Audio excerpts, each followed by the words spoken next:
Welcome to the Big Bets on Campus podcast presented by DraftKings Sportsbook. This is the Group of Five Deep Dive for Championship Week. I'm Mike Calabrese, joined by my Action Network co-host Duck. And instead of sounding off, can we just bask for a moment, just for 1 second, in the beauty of the fact that we could have not one, but two G5 teams in the college football playoff? You hear that, Will Compton, and all you Power 4 gatekeepers trying to keep our G5 Cinderellas out of the dance. No disrespect, Duck. I know that you have a 200-1 Virginia future that you would love to cash, but we are on the precipice of some crazy things happening. When they expanded the college football playoff, it was really, throwing the G5 a bone. But now here we are with an opportunity to get two teams in. It's going to require James Madison win. It's going to require a Duke win. But at this point, I got to say, I'm thrilled. For a season that started off in September, there wasn't a lot of upsets. The G5 weren't scoring a lot of points in terms of beating those Power 4 teams. But now they're positioned. You can say whatever you want. Maybe they're backing their way in. Maybe it's just, a testament to the ACC being so watered down. I don't care. If we get two of them in, I'll be thrilled. What are your thoughts, Duck? I know that you have a lot riding on the Wahoos cashing that ticket and going down as the ACC champs. But what are your thoughts on two G5 teams crashing the dance? Well, what a fun story and what an up yours to the committee as well. When you have these rules that were set in place, which many people didn't understand when the season started, they kind of thought it was the four power conference champion winners and then the highest ranked group of five champion, but that's not the way the letter of the law is written. It's the top five highest rated conference champions, and that's why we're in this predicament now, because you're going to have the American winner in, and then it's going to come down to the ACC champion or possibly James Madison. But what will be really fascinating is if it does play out that way and Duke ends up winning, and I'm at home crying all next week instead of broadcasting with you. If it ends up happening that way, does the committee somehow find a way to finagle Miami in there as an at-large so the ACC doesn't get left out anyway? I think this will, if anything else, provoke some conversation about some changes with the P4 conferences and how they handle their tie-breaking scenarios and how they can somewhat position some of their stronger teams as we get into the late stages of the season next year and beyond. Yeah, I think those are all fair points. I think the reality of the situation is as these mega conferences expanded, you were going to have teams that all of a sudden lucked in to fortuitous schedules like Texas A&M playing the bottom of the SEC, or teams that have a murderer's row and all of a sudden they're firing their coach and paying huge buyouts. That just comes with the territory. I do think in the future we're going to have these conferences splinter back out. Maybe you're going to have divisions come back once again because there's no other way to be able to balance it evenly in terms of scheduling on an annual basis. And right now we just have some teams that are potential frauds. We have teams with 3 or 4 losses that are probably a lot better than their record would indicate. So there's just something to consider. Now, before we get into the show, before we get into all of our best bets for all 5 of these G5 conference championship games, I'm going to kick it over to our man Stucky for a quick word from DraftKings. The Big Bets on Campus podcast is sponsored by DraftKings. And in partnership with DraftKings, our listeners get a great offer right now. New customers can bet $5 and get $200 back in bonus bets. That's right. New customers can turn $5 into $200 if your bet wins, paid instantly in bonus bets. If sports betting is not yet available in your state, don't worry. You can still join in on all the fun with DraftKings Daily Fantasy Sports and have the shot to win cash prizes. To get started, use promo code BBOC when signing up. Again, use promo code BBOC when signing up with DraftKings to get on board. The crown is yours. Thanks, Stucky. Now, as you know, we're going to give out picks throughout the entire episode, and as you're following along, we want to make it as easy as possible for you to tail. So you're going to go ahead and find the quick slip link in the podcast and video description, or simply visit actionnetwork.com/betnow. Or even better, sign up for Action Pro. Action Pro allows users to get real-time alerts as soon as experts like Stucky, Duck, Colin Wilson, and myself track picks in the app. So you want to get the best picks critically at the best prices. Also get real-time money percentages to see where the smart money is flowing, and access to our NFL player prop projections powered by Sean Kerner and his predictive analytics team. And soon, Nick Giffen will fire up his unbelievable men's basketball player prop projections. If you've been tailing him the last 2 March Madnesses, you are sleeping on a futon made of cash. The guy is the sharpest of the sharp when it comes to college basketball player props, so you want to get on board just for that. It's a great time to get on board. Let's do it right now. Fire it up. Go to actionnetwork.com/pro to get started. Mike, let's start in the American Conference on Friday night. One of these teams has been our darling team all season in the conference. The other has been a major thorn in my ass most of the way this year. A little bit of damper put on this one with both coaching regimes being hired away to P4 jobs.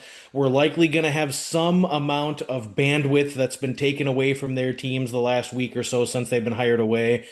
But I'm excited here to see how this one plays out. Can North Texas and that high-flying offense that leads the country have success here against the best pass rush in the American Conference? Or will the Tulane turnover voodoo continue? Can the North Texas defense step up against the run? And can they contain what Tulane wants to do offensively, or does Retzlaff and company run wild? Can the Mean Green go into Ullman and do what no other team this season has been able to do in defeating Tulane at home? Breezy, break it down for us.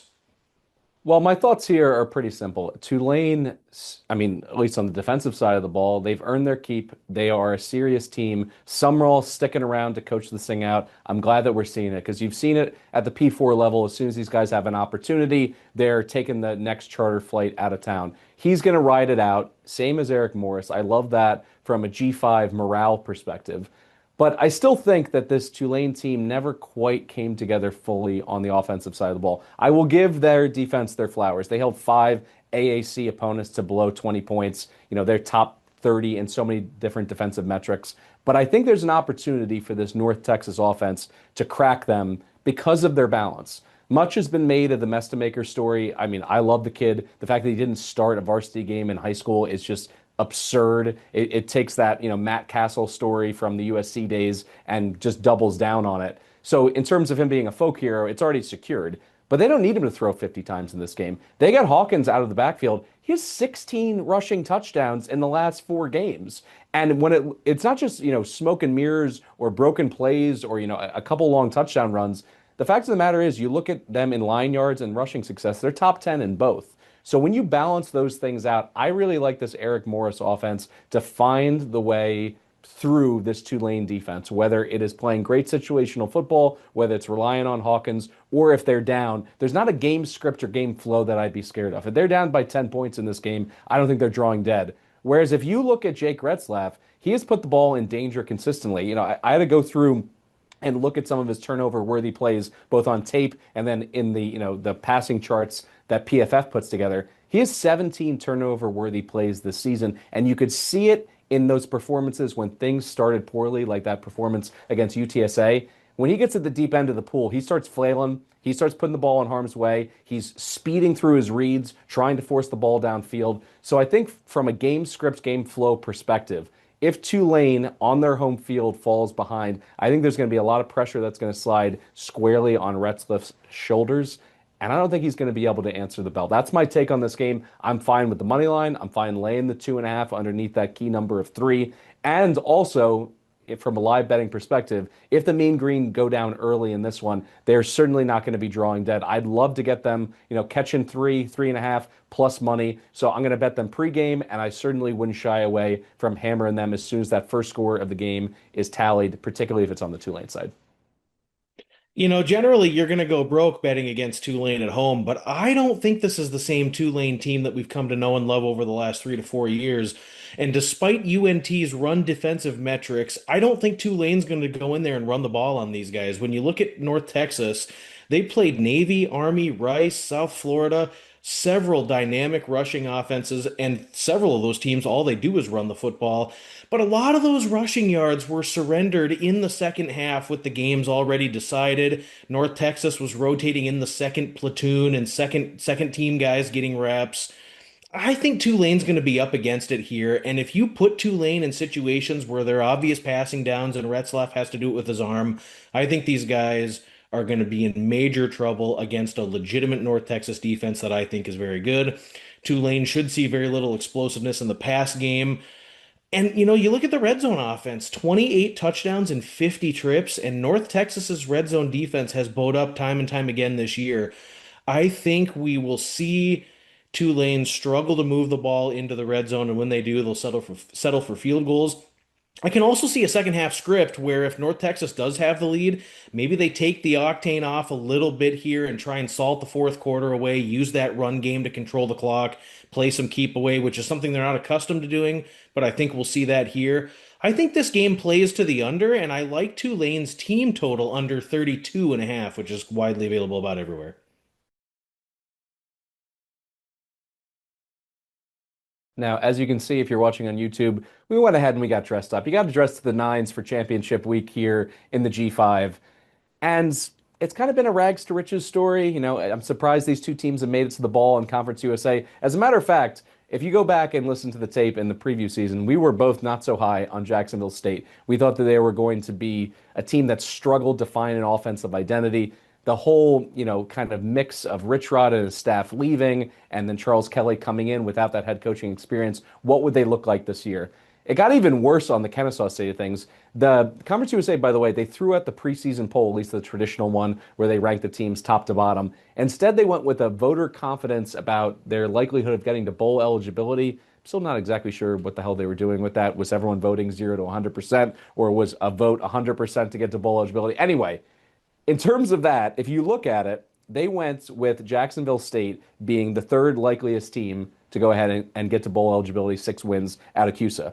Kennesaw, they ranked as the second lowest, 11th out of the 12 teams there in Conference USA. So let's just balance this out a little bit because both of these teams clearly had flaws, and yet they just kept winning close games throughout the entire season. You looked at Jacksonville State, I mentioned at the top, they didn't have much of an offensive identity outside of Cam Cook. And to borrow an analogy, why can't you just make the whole plane out of the black box? Why can't you just make the whole thing indestructible? Well, they built their entire offense around Cam Cook. He led the nation in rushing, he led the nation in broken tackles, and went for 1,000 yards after contact. I know no one is touching any of those Ashton Genty numbers from 2024, but he gives some of that flavor where it just looks like he refuses to go down. Particularly, he has that nose for the end zone. They make sure that they're cashing in on those drives, scoring when they get inside opponent's 10-yard line.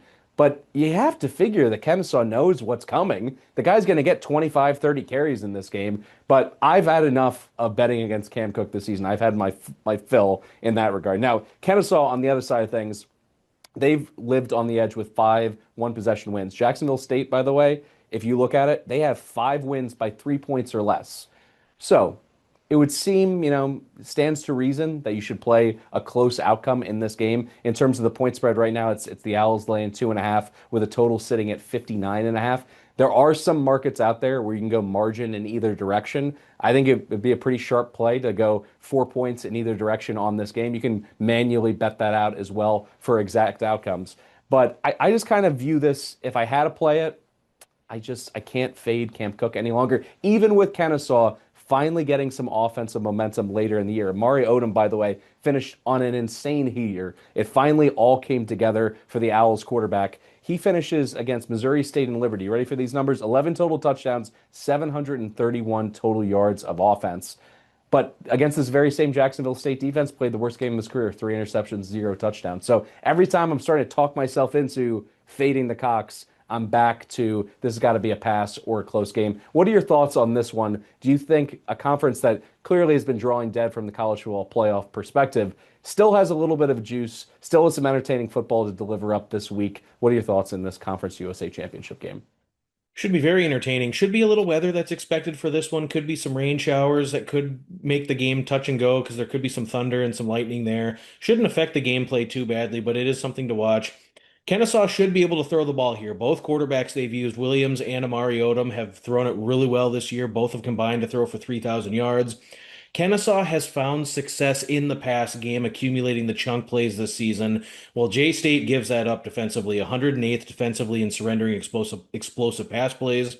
Jacksonville State is also poor in pass coverage, fourth worst pass coverage unit in CUSA per PFF.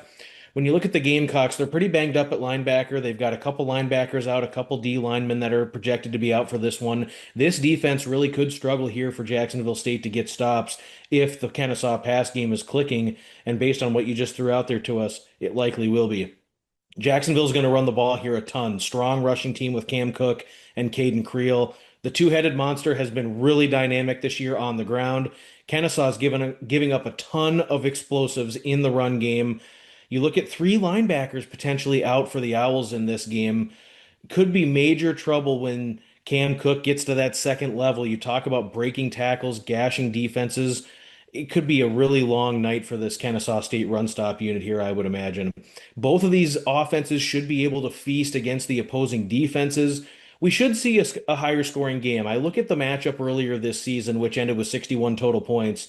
Kennesaw had 579 total yards, completely shredding Jacksonville State up and down the field. They had several red zone turnovers. They missed a couple field goals. There should have been much more scoring in that game. I think they will score touchdowns here. I think both teams will cash in the red zone. I like over 59.5 in this one. All right, let's go to the MAC. I've been hard on the MAC as well this season, but I'm a defensive guy. They got the best defensive team to the finish line here, at least with an opportunity to play for a conference title, and that's Western Michigan. They are top 30 in terms of success rate, both against the run and the pass, which puts them in a wonderful position to win a lower scoring game. This total sitting at 43 and a half. And then when you look at it, it's very difficult to beat them with a methodical drive. In terms of quality drives allowed this year, they're top 25. So you probably got to do it by popping a few big plays, and they're just so sound in their fundamentals. Now, on the other side of things, Brock Lowry, their quarterback, is not someone who's going to wow you with, the arm candy kind of throws where he's making those pro throws and pushing the ball downfield into tight windows. But he's done two things really well this year. He's run the ball in critical moments. That's situational football, picking up third and fourth downs, and also having a nose for the end zone when they get into the red zone, being able to use those quarterback runs, those quarterback powers. You get the numbers game to work, getting the hat on a hat, getting some double teams down in the red zone. He brings that to the table. And number two, he doesn't turn the ball over. Yes, he's not making those off-platform crazy throws, but he's also giving you an opportunity to win the turnover battle every single time that you play.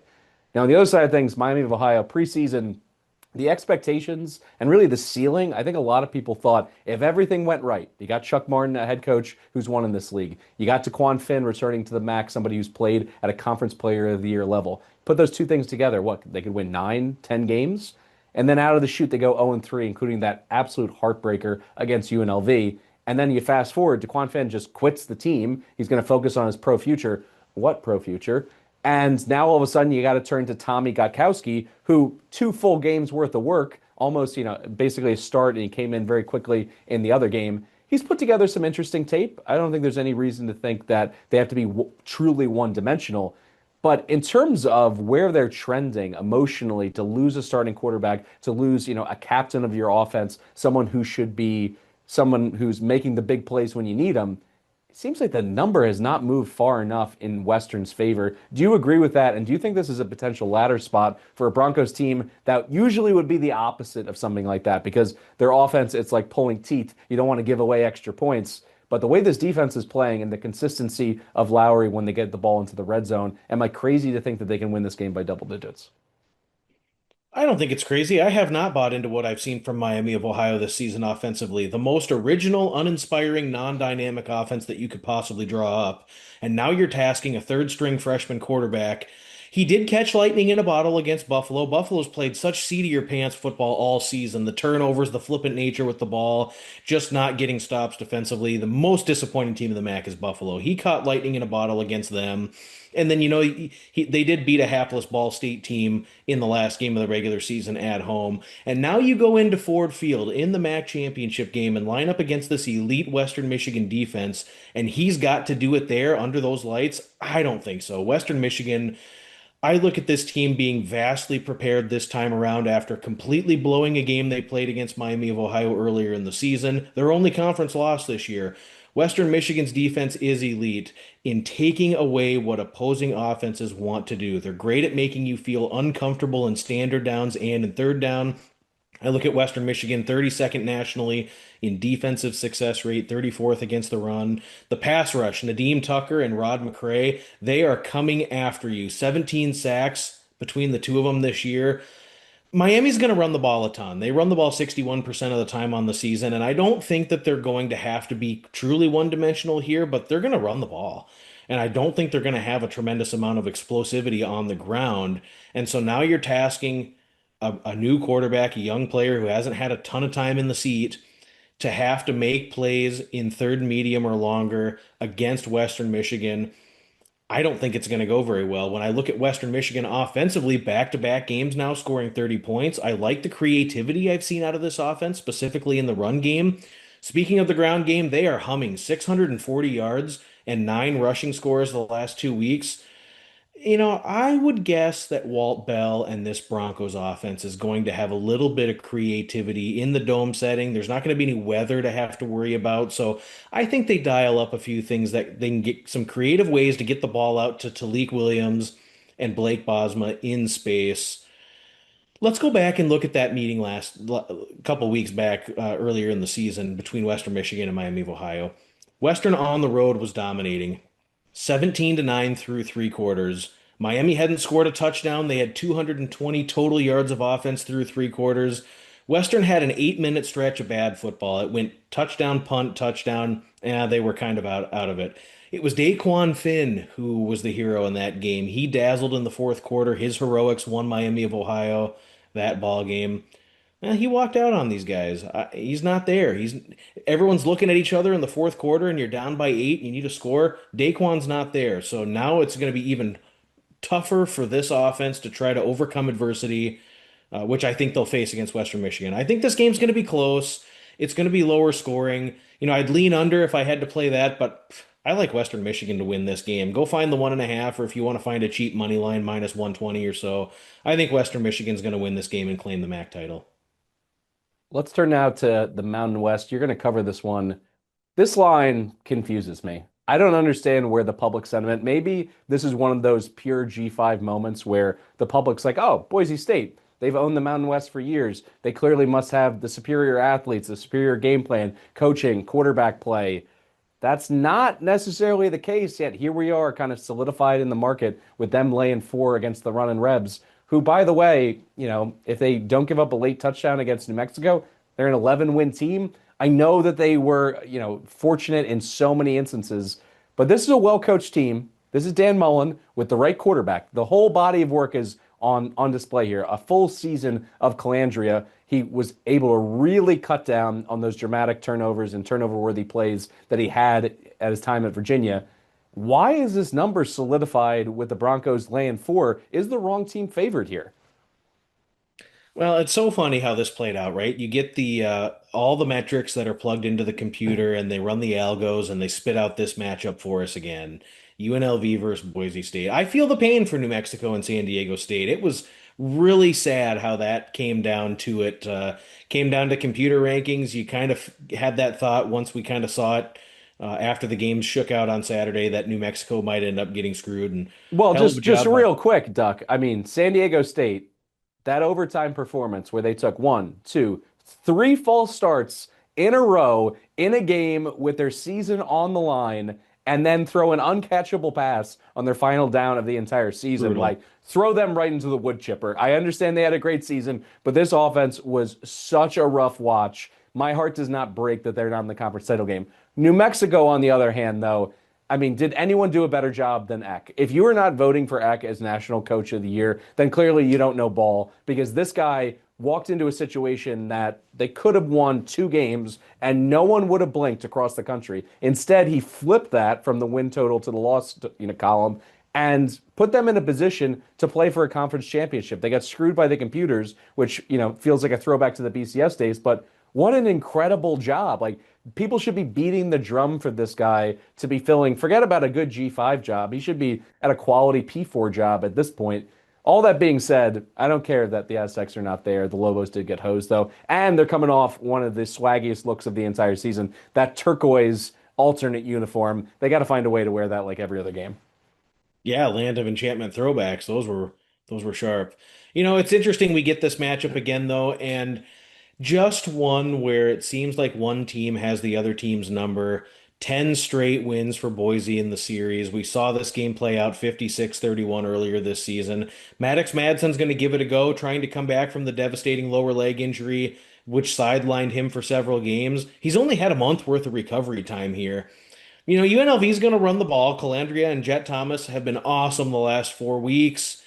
We should see them have success here against a Broncos stop unit that is just 125th this year against the run. So can UNLV outpossess Boise here and take advantage of the weak Boise D line? Yeah, I imagine they would have some offensive success. I wonder if the UNLV defensive improvements that we've seen over the last 4 weeks are legitimate. Does this defense have a chance to provide some resistance, or is this matchup just completely going to be destined to end up like the last several in this series, which would be another convincing Boise win? I looked into it, Breezy, but I want to hear what you think, and then I'll go ahead and share my thoughts. Yeah, I'm not sure this is the right move at quarterback at this juncture in the season to try to force Madison back, where, Max Cuthford just played his best game as a student athlete. Like, maybe just go ahead with the hot hand. I understand it was against Utah State, but everything in terms of pressure was on him to perform, and he balled out. So I don't love that. And then, I just think in terms of known quantities in this game, yes, UNLV's defense leaves a lot to be desired. But their run game, I think, gives them so much stability. And this is just not the Boise team of last year. It's not the Boise teams of Chris Peterson or even Brian Harsin, where they had more of an offensive identity. They had more toughness on defense. This team got bullied plenty of times this year. And I think the fact of the matter is they kind of limped and backed their way into this title game playing last year for a chance to go to the college football playoff. The juice is clearly going to be on the UNLV side. Mullen, by the way, I think has been either really savvy in terms of keeping his coaching options on the carousel under wraps, or he's staying and he's just been locked in the entire time. Either way, there's not been a media circus. There's been an opportunity to continue a 2-year run for UNLV that have just been, some of the best seasons in program history. I think they're the right side in this. I'm going to go money line on the run and Rebs. I also think the brand of football they play, if it does break into a high scoring affair, there's going to be multiple live betting opportunities if they go down by 3 or 7 in this game. If you feel a little bit of buyer's remorse, so you didn't buy them at kickoff. I think there's time to get in on UNLV here. And once again, it's going to be a pre-kick bet and a live bet opportunity for me on a dog. Yeah, and I'm interested to see if UNLV's defensive improvements we've seen over the last month are for real. They've held 3 of their last 4 opponents under 17 total points or less. Hawaii couldn't get a first down on these guys. It's going to be real interesting to see if they can get home. I think one of the things that we've seen is we've seen them play in their opponent's backfield so frequently the last month. You look at the first matchup and Sire Gaines and some of the things Boise was able to do on the ground, not getting touched until 3 or 4 yards past the line of scrimmage. I think really UNLV is going to have to step up in their run defense, forcing the ball carrier to be tackled or to at least make people miss in the backfield before getting to the second level. Those were just things that they couldn't do the first time around, but we've seen them do that over the last month. So, you look at the Paul Gunther and that defense have certainly made some adjustments in season to improve. I think that defense is significantly improved from the first meeting. I can't say the same about Boise State's. I don't know about Maddox. I don't think he's fully healthy. I don't think he'll be mobile. I think it could be real trouble here in the middle of the second quarter when he can't move around, and we might end up seeing them pull the plug and go in a different direction back to Cutforth in game. I wouldn't be surprised all about this. Boise's going to try to run the football here as well. It'll come down to if they gash UNLV on the ground, if they get the explosive runs like they did in the first meeting. I don't know. I think part of me believes this UNLV defense has improved and some of the improvements we've seen are real. And I think these guys have a lot to prove. I think they have an opportunity to go out and do it. But I mean, you look at the way that this defense has played against the opponents that they've had on their schedule the last several weeks. Really did a great job of limiting and shutting down Utah State in the second half of that game. Played Nevada really competitively. Again, Hawaii couldn't get a first down. It's an improved unit, and I think this game script will play out a little bit differently than we saw the first time around. I think people are running to the window thinking Boise State is free money here, and I don't think it's going to necessarily play out that way. So, fascinating watch on Friday night. Could be a little weather, maybe a little snow that hits the ground in Boise. But I think UNLV will have a game plan to be able to outpossess the Broncos in this one, and they should have a ton of success on the ground here. 4 conference title games down, a lot of them tight, a lot of them we like the dogs. Then we get the Sun Belt Championship where James Madison is laying a huge number north of 3 touchdowns against Troy. The total sitting at 47.5.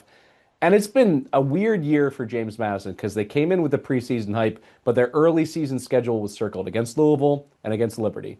Louisville, they blew an opportunity. They had an early trick play touchdown pass that was underthrown. Then they had, some issues getting the passing game going in the second half. They lose by 2 touchdowns. Then the Liberty game ends up being meaningless because Liberty stunk this year.